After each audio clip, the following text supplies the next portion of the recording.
네, 이제 오늘로써 민수기 설교가 이제 마지막 설교가 되었습니다.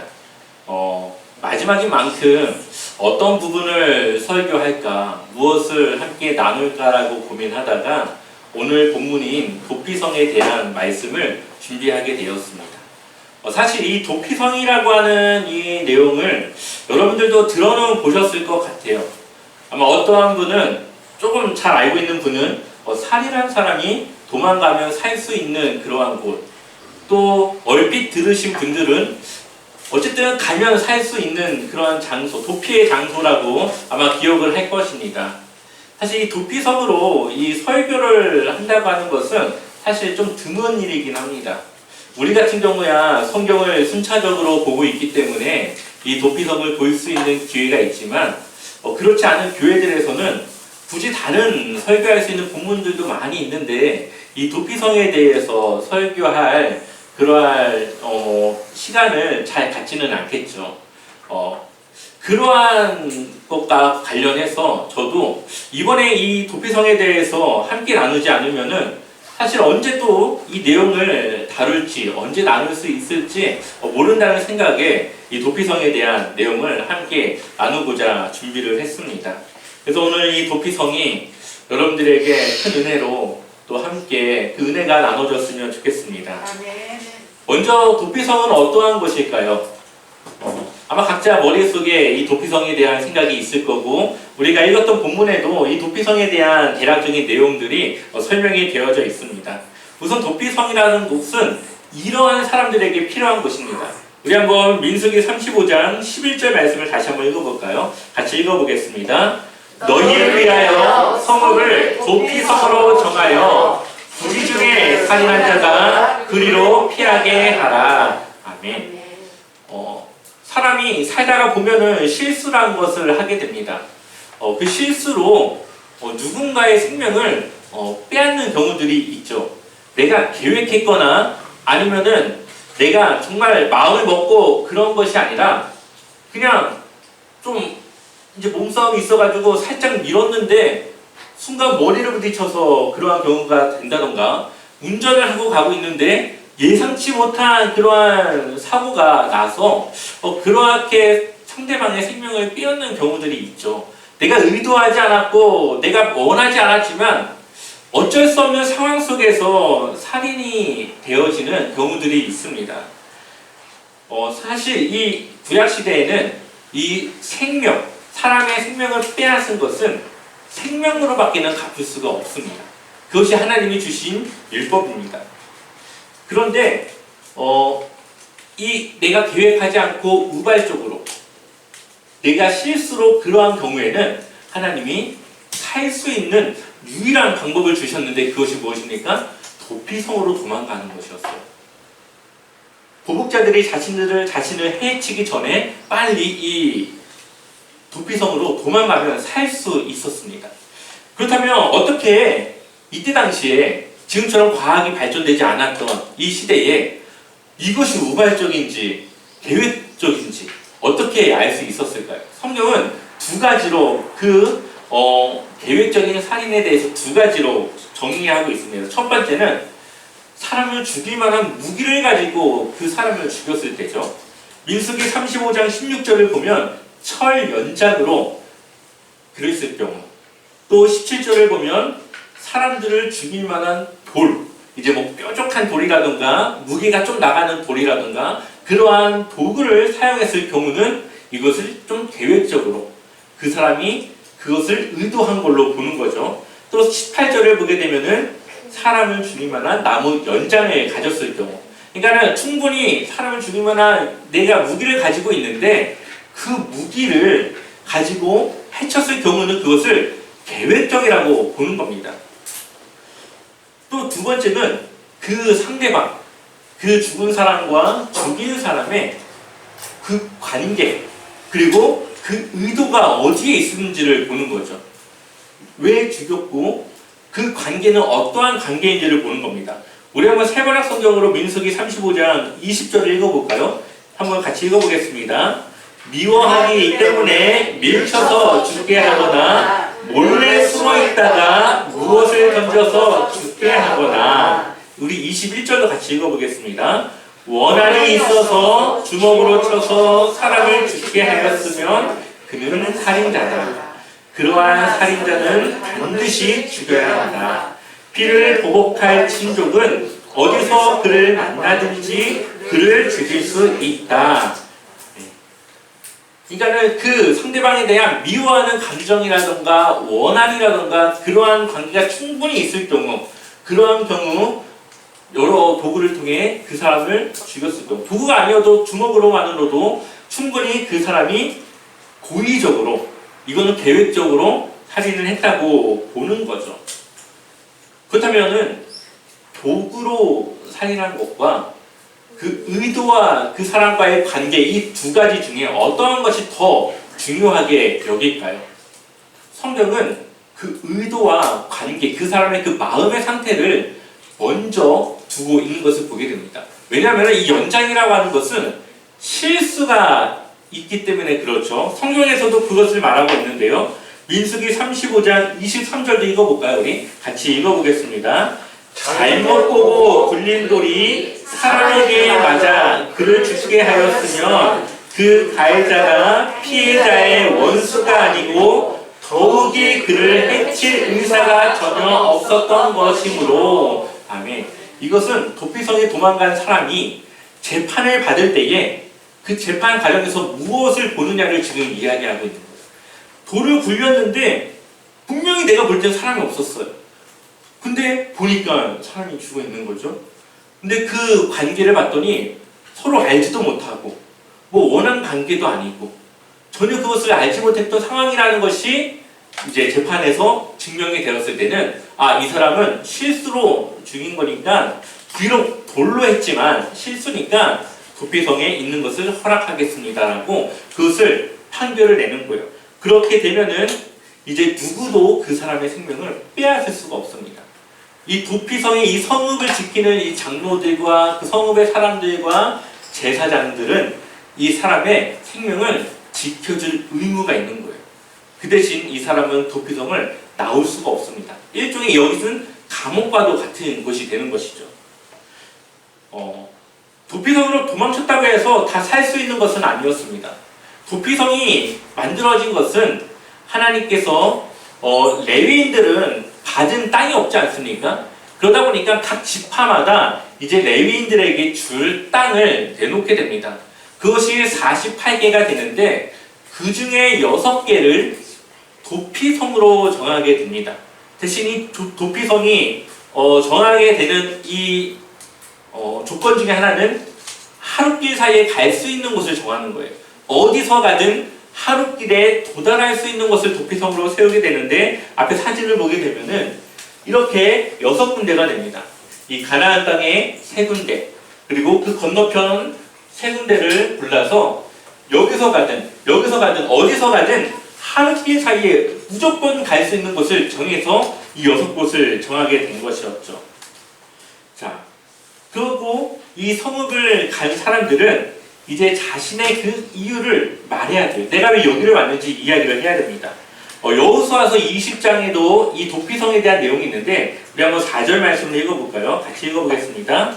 이 성읍들 중에 하나에 돕게하는 자는 그 성읍에 들어가는 문 어귀에 서서 그 성읍의 장로들의 귀에 자기의 사건을 말할 것이요, 그들은 그를 성읍에 받아들여 한 곳을 주어 자기들 중에 거주하게 하고. 아멘. 그래서 이 성읍에 이제 거주하게 하는 거죠. 그리고 5절 말씀을 보면 피해 보복자, 그러니까는 그 죽은 사람의 이 가까운 친족이 그것을 대신해서 갚을 수가 있는데, 그 사람 피해 보복자라고 이야기를 합니다. 피해 보복자가 그의 뒤를 따라온다 할지라도 그들은 그 살인자를 그의 손에 내주지 말지니, 그 사람은 의도한 것이 아니라는 것이 판명이 났기 때문에 본래 위험함이 없이 부지중에 그의 이웃을 죽였습니다. 그래서 보호할 권리가 있는 것이죠. 근데 만약에 도망쳐 왔습니다. 근데 장로들 들어보니까 이거는 조금 이 사람이 거짓말하고 있는 것 같고, 이 사람이 의도적인 부분이 있는 것 같이 생각이 들면 이 사람을 내보냅니다. 그래서 그가 생명으로 그 값을 치르도록 이렇게 하는 것이죠. 이 도피성이라고 하는 곳은 하나님의 은혜가 있는 곳입니다. 약 세 가지 정도로 볼 수가 있는데요. 첫 번째는 내가 실수로 누군가를 죽였다 하지만 내가 의도한 것이 아니지 않습니까? 그러한 사람들이 유일하게 갈 수 있는 것이 바로 이 도피성이었습니다. 이것은 이스라엘 누구에게나 해당되는 내용이었고 누구에게나 일어날 수 있는 일이라는 거죠. 그리고 그 사람이 자신의 그 억울함을 진심을 다해 말할 수 있는, 호소할 수 있는 곳은 어디밖에 없어요? 도피성밖에 없는 것이죠. 그렇기 때문에 그 자신의 생명을 지킬 수 있는 곳은 이 도피성밖에 없었습니다. 그래서 도피성에 들어간 이 살인자는 그곳에서 나올 수가 없는데 나올 수 있는 기회가 딱 한 번 주어집니다.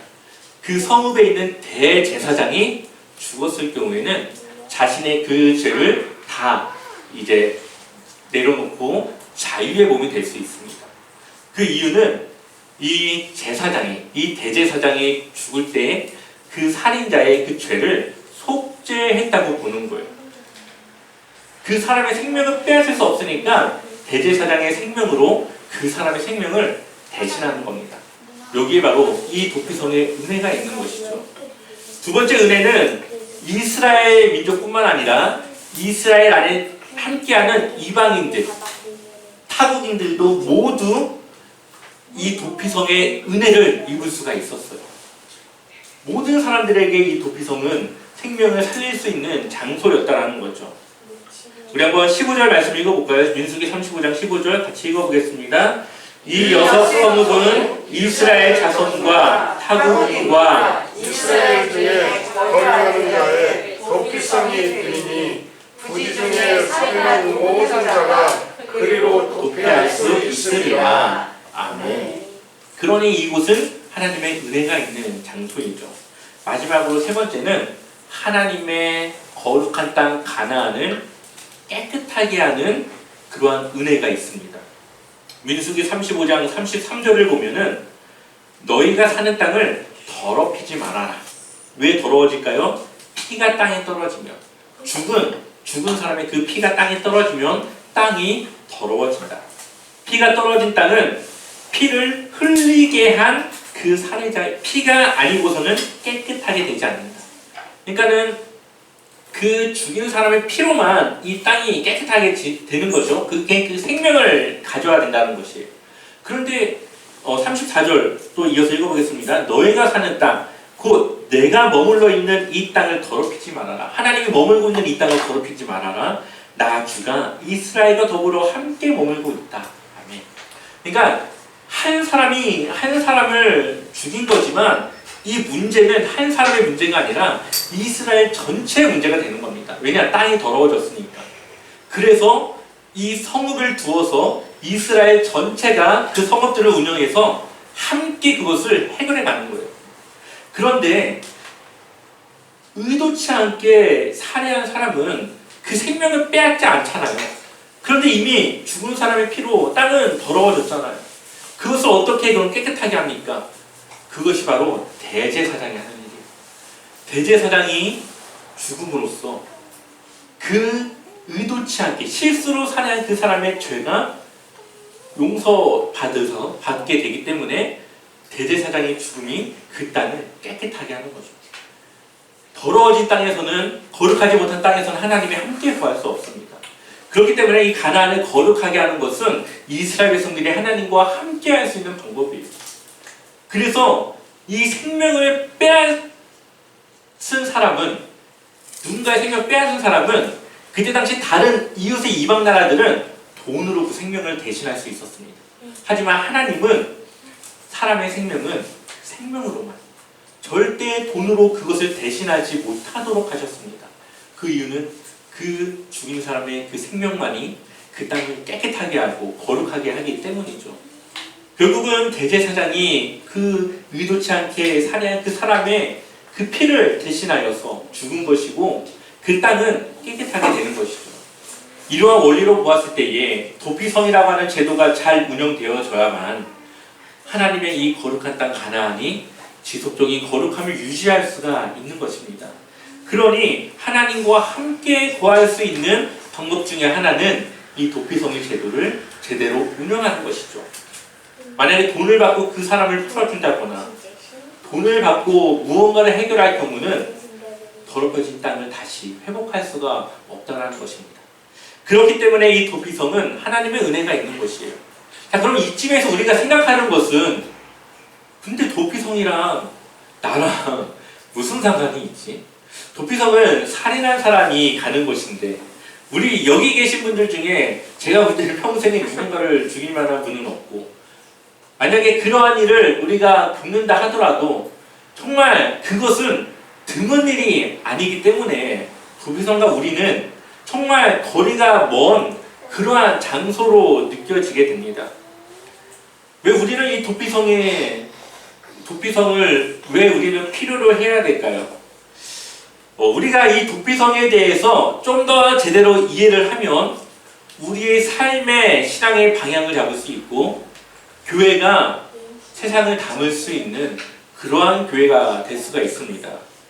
도피성에는 정말 귀한 하나님의 은혜가 숨겨져 있는데 그것을 함께 나눠보도록 하겠습니다.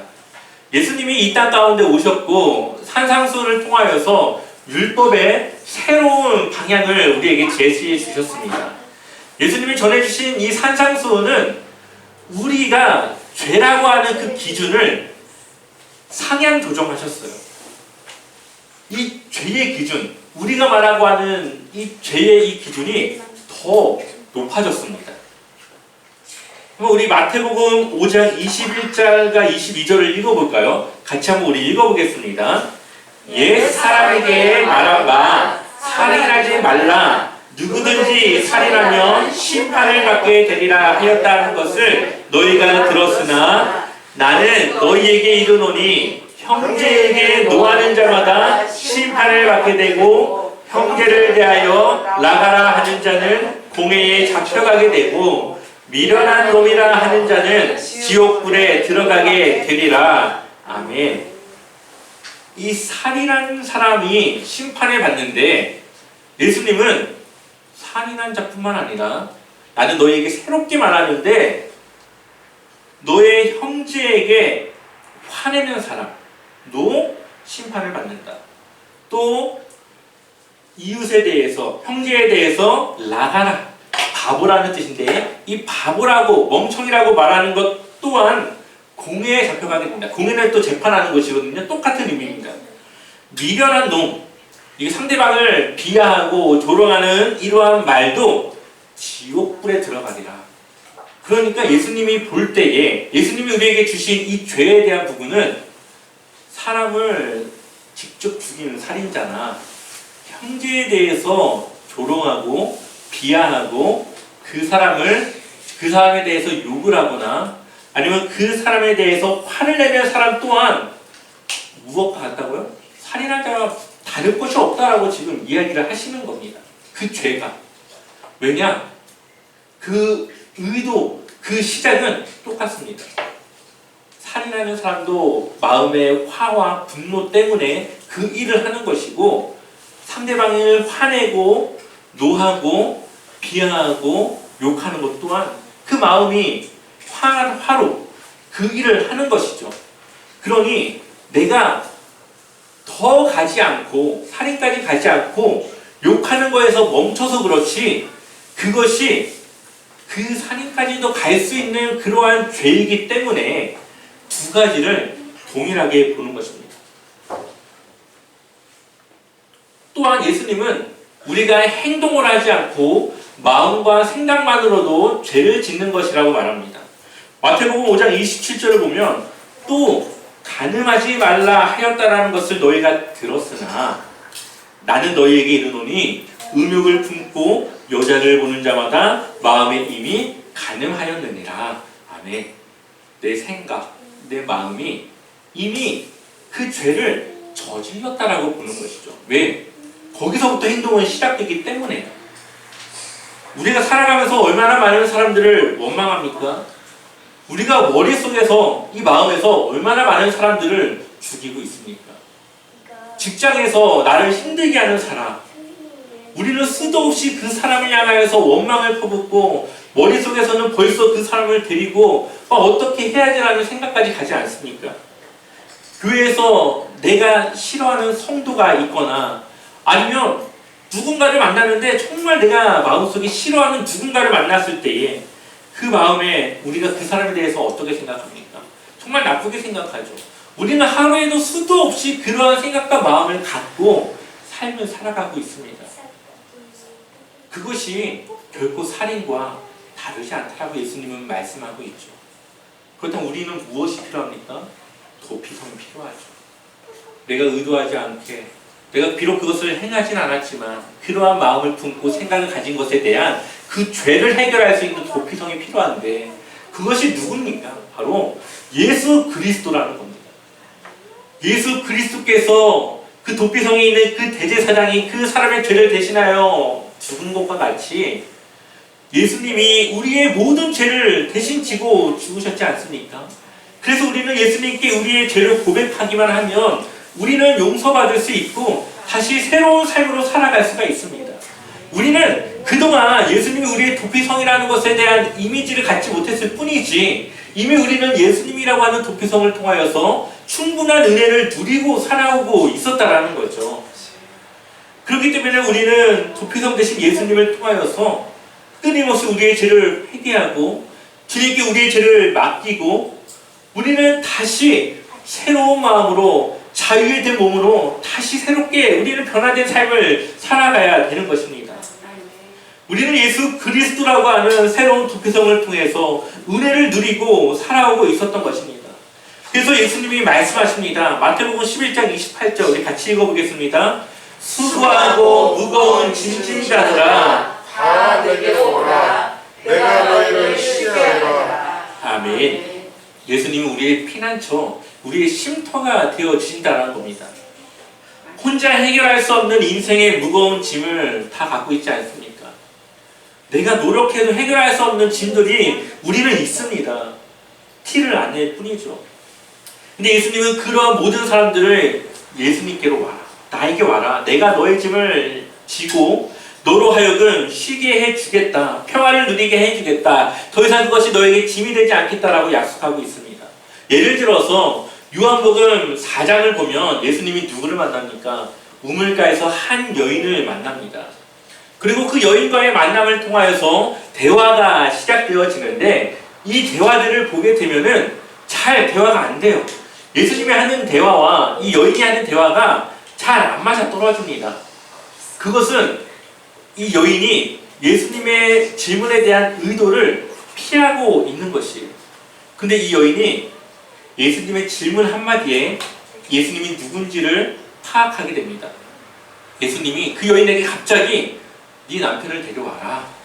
그랬더니 여인이 저 남편 없는데요? 라고 대답을 해요. 예수님이 네 말이 옳다. 너에게 5명의 남편이 있었지만 또 지금 너에게 한 남자가 있지만 그 또한 남편이 아니다 라고 얘기했더니 그 여인이 맞습니다 하고 놀라면서 그 예수님을 선지자로 보게 됩니다. 그때부터 그 예수님과의 본격적인 대화가 시작되어지는 것이죠. 우리가 예수님을 만나면 우리의 인생의 문제와 우리의 삶의 짐을 풀고 해결할 수가 있습니다. 이 여인에게는 이 남자라는 것이 그 인생의 문제였고 짐이었습니다.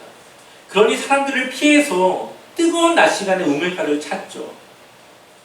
근데 예수님과 대화 가운데 그것이 해결되니까 그가 사람들에게로 뛰어들어갑니다. 그리고 예수님을 전하게 되었고 그 여인을 통해서 뿐만 아니라 예수님을 만난 사마리아인들의 많은 사람들이 예수님을 믿게 됩니다. 구약시대에 이스라엘에 속해 있는 타국인들에게 도피성이 허락된 것 같이 예수님은 사마리아인이면서 당시에 소외된 자였던 여자 그녀에게 또한 은혜를 베푸는 것을 기꺼이 허락하십니다. 그리고 그 성에 많은 사람들이 예수님을 알고 믿게 되죠. 예수님은 우리에게도 말합니다.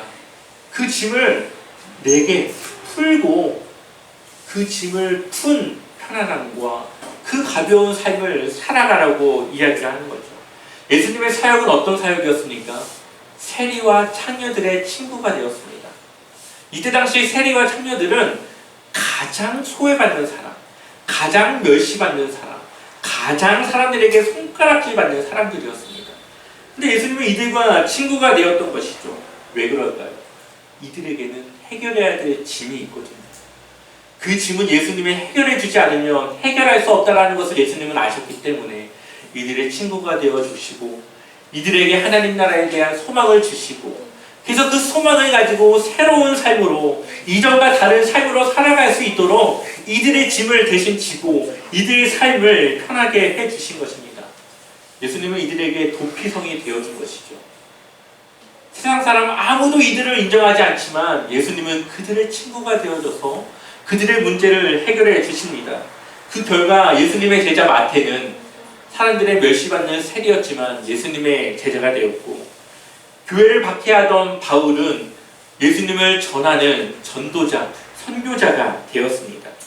그리스도 안에 있으면 우리의 삶은 변화됩니다. 그것이 예수님의 능력이고 그것이 복음의 능력입니다.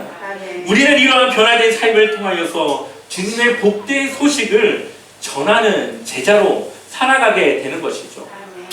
우리는 이러한 예수님의 사역을 통해서 교회는 어떠한 교회가 되어져야 되는가를 그러한 질문에 대한 답을 찾을 수가 있습니다. 바로 죄인들과 친구가 될 수 있는 교회가 되어줘야 되는 것이죠. 교회는 거룩한 곳입니다. 하지만 교회에 오는 사람들은 거룩한 사람들은 아닙니다. 교회는 하나님의 말씀으로 통치되고 하나님의 말씀을 따라 운영되어지는 거룩한 곳이지만 이 교회를 찾는 사람들은 거룩한 사람이 아니어야 된다는 거죠. 세리와 창녀들과 같이 세상에서 소외받고 사람들에게 손가락질 받고 아무도 받아주지 않는 그 사람들이 와야 될 곳이 바로 도피성, 이 교회가 되어줘야 되는 것입니다.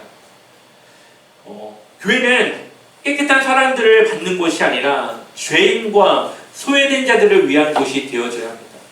우리 모두가 처음에는 죄인이었지만 교회를 통해 예수님을 만나고 나서 주님께서 우리를 의롭다 칭하시며 우리를 하나님의 자녀로 삼아주신 것 아닙니까? 죄인으로 들어왔지만 의인으로 세상을 향해 나아가야 될 곳이 바로 교회입니다. 세상에서는 소망은 잃어버렸지만 이 교회를 통하여서 새로운 하나님 나라에 대한 소망을 발견하고 세상을 향해 나갈 수 있는 곳이 바로 이 교회가 되어줘야 되는 것이죠. 세상에서는 사람들이 인정하지 않았고 소외받는 그러한 천한 삶을 살았지만 교회에서는 그 사람들을 가장 대접해주고 귀하게 여겨야 될 곳이 되어줘야 합니다. 만약 교회가 이렇게 운영되어진다면 누구든지 머물고 싶지 않겠습니까? 누구든지 와서 위로받고 싶지 않겠습니까? 누구든지 와서 자신의 그 억울함을 하소연하고 정말 자신의 그 이야기를 진심으로 들을 수 있는 그 교회가 있다는 것에 위안을 받을 수 있지 않겠습니까? 우리는 그러한 교회로 이 교회를 바꾸어 나가야 되는 것이죠. 복음은 그렇게 전해지는 것이고 복음은 그렇게 역사되어지고 복음은 그렇게 증명되어지는 겁니다. 우리 교회를 한번 돌아볼 필요가 있습니다. 과연 우리 교회는 그러한 사람들을 감당해낼 수 있는 교회일까요? 여러분들은 지금 그러한 사람들을 어루만져주고 위로하며 호응해주며 그 사람들을 위로할 수 있는 그런 마음의 준비가 되어져 있습니까? 우리는 우리의 교회를 돌아보고 만약 준비되어지지 않은 부분이 있다면 변화시켜 나가고 기도하며 그 머물고 싶은 교회가 되도록 우리는 더욱 우리 자신을 헌신해야 합니다. 며칠 전 미용실을 갔다가 TV를 보게 되었습니다. 그곳에 이 방송인, 이제 아나운서죠. 이금희 씨가 나와서 인터뷰를 하는 그런 내용이었는데 이 이금희 씨가 얼마나 많은 사람들을 인터뷰를 했냐면은 2,000명이 넘는 사람들을 인터뷰를 했습니다. 45년의 그 경력 가운데 2만 명인가? 하여간 굉장히 많은 사람들을 인터뷰를 했고 많은 사람들에게 위로를 주었습니다. 그분을 만나는 사람들, 그분에게 자신의 그 어려움을 이야기하는 사람들이 그 이금희 씨를 통해서 위로를 받고 힘을 얻고 용기를 얻는다라는 내용을 듣게 되었습니다. 그분이 그 위로가 필요하고 격려가 필요한 사람들에게 해줄 수 있는 몇 마디 그 짧은 말들을 하게 되는데 제가 들어도 위로가 될 것 같고 정말 그런 위로의 말이라면 다시 한번 용기를 얻을 수 있을 것 같다는 생각을 하게 되더라고요. 그리고 그 방송을 보면서 이러한 생각이 들었습니다. 우리가 해야 될 일이, 그리스도인들이 세상에 나가서 해야 될 일이 바로 저건데라는 생각을 하게 되었습니다. 여러분들이 가족 안에서 가족 모두가 서로에게 도피성이 된다면 그 가족은 어떻게 될까요? 남편이 하루 종일 힘든 일에 찌들어서 욕 먹어가면서 어떻게든 가족을 위해서 살기 위해서 그렇게 힘들게 하루를 참고 와가지고 답답한 마음에 한숨 섞인 그 푸념들을 내뱉을 때에 그것을 아내가 자녀가 들어주고 고생했다라고 한마디 위로의 말과 함께 사랑한다고 그래서 우리 가족이 이렇게 지낼 수 있다라고 그 위로의 그 몇 마디가 얼마나 그 남편에게 힘이 될 수 있겠습니까? 또 남편을 기다리며 또 자녀를 양육하며 또 집안일에 지쳐서 또 힘들어하는 그 아내가 짜증 섞인 말들과 함께 그 남편에게 그 이야기를 해줄 때 그 남편은 그것을 정말 진심으로 귀담아 듣고 정말 그것에 대해서 위로하며 서로 안아주며 그렇게 서로를 위로해주면 그 가정은 아마 그 어떠한 가족보다도 더 끈끈한 사랑이 있는 그런 가정이 될 수 있을 겁니다. 서로에게 도피성이 되는 것이죠. 자녀가 정말 심각한 그 고민을 제대로 털어놓지 못하고 지나가는 소리로 내뱉은 그 한마디를 그냥 지나치지 않고 정말 듣고 어떻게 그것을 해결할 수 있을까를 온 가족이 함께 모여서 토론하고 이야기하며 그 자녀를 위한 그 마음을 열어줄 때에 그 자녀는 세상을 등지거나 아니면 스스로 그 삶을 포기하여 비관하는 일은 없을 겁니다. 왜냐하면 누군가는 자신의 이야기를 진심으로 들어줄 수 있고 내 편이 되어줄 수 있는 사람이 있다는 것을 깨닫기 때문에 그렇죠. 물론 저부터가 그러한 일을 해야 되겠죠. 저도 정말 부족하기 때문에 이 설교를 준비하면서 정말 저 자신을 돌아볼 수 있었습니다. 요즘 사람들은 소통이 가장 어렵다라고 말합니다. SNS도 있고요. 핸드폰도 각자 다 가지고 있고 이메일도 보낼 수 있고 카톡 얼마나 많이 우리가 주고받습니까? 이렇게 소통할 수 있는 많은 도구가 있음에도 불구하고 소통이 되지 않는 소통이 뭔지 배워야 되는 그런 시대를 우리가 살아가고 있습니다. 제가 고민해보니까 아마 많은 이유가 있겠지만 그 중에 하나는 너무 소통을 편하게 할 수 있다 보니까 상대방에게 내 진심을 담아 이야기하는 것이 어려운 시대가 된 것 같다는 생각을 하게 됩니다. 내 진심을 다해서 들어주고 내 진심을 다해서 누군가에게 내 말을 전하는 것이 어려운 시대가 되었다라고 생각이 듭니다. 도피성은 부지 중에 살인한 자가 자신의 그 억울함을 호소할 수 있는 유일한 곳이었습니다. 그리고 그 성의 장로들은 그 사람이 하는 이야기를 진심으로 듣고 그 사람의 이야기를 정말 누구도 들어주지 않는 살인자의 이야기를 그 장로들은 들어주는 것이죠. 거기서 이 부지 중에 살인한 도피성으로 도망간 그 사람이 얼마나 큰 위로를 받을 수 있겠습니까? 도피성은 위로가 있는 것입니다. 도피성은 하나님의 사랑이 있는 것이고 또한 정말 그 소통을 할 수 있는 그러한 장소가 되는 것입니다. 우리는 그러한 도피성과 같은 교회, 그러한 주님의 제자로 우리는 살아가야 합니다. 그래서 바울의 고백과 같이 아무쪼록 그렇게 해서라도 한 명이라도 더 구원할 수 있다면 나는 그렇게 살아가겠다라고 하는 그러한 헌신된 마음으로 우리가 살아갔으면 좋겠습니다. 그래서 우리 주변에 수많은 사람들이 이야기하는 그 이야기를 귀담아 들을 수 있는 도피성, 가족들에게 나의 고민과 나의 어려움을 이야기할 수 있는 도피성, 우리 교회가 세상에 그 어려움을 담아낼 수 있는 그런 도피성과 같은 교회가 되었으면 좋겠습니다. 그렇게 늘 승리하며 살아가시길 주님의 이름으로 간절히 축원합니다.